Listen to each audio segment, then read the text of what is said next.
J'ai rencontré quelqu'un qui était dans la religion et en fait, elle me disait, tout ce qui est divination, tout ce qui est contact avec les ancêtres et tout, c'est un blasphème en fait, c'est fortement déconseillé. Tu aurais quoi à dire, Ce que par j'ai à rapport à dire ça? là-dessus, c'est qu'on ne va jamais chercher l'information. C'est-à-dire qu'un bon médium, sans vouloir me la raconter, j'ai jamais été chercher l'information. C'est-à-dire que quelqu'un qui me contacte en me disant j'ai besoin de parler avec un tel, j'ai besoin que vous me garantissiez que vous allez parler avec un tel, non. C'est-à-dire qu'on ne va pas chercher d'infos, on ne fouille pas dans les. On ne va pas forcer Mmh. les choses. Si la personne vient et que le défunt vient livrer un message, ok, on le livre, tu vois, avec l'accord de l'autre personne. La meilleure façon de parler avec quelqu'un qui est sorti de ce monde, c'est les constellations. Mmh.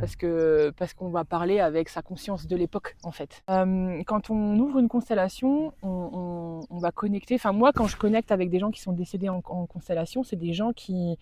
On est sur l'état d'être de la personne de son vivant.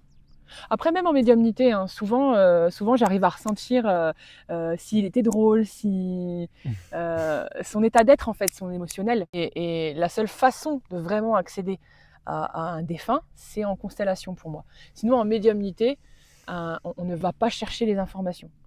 Et C'est spontané en fait. pour moi, la religion, malheureusement, est une doctrine. Et une doctrine ne va pas, c'est comme un gourou. On va pas dire aux gens de faire les choses par eux-mêmes. Alors que le projet aujourd'hui, c'est de savoir que nous sommes, en fait, à la même enseigne. On a cette puissance en nous, en fait. En tout cas, on fait partie d'un tout et d'un esprit plus grand.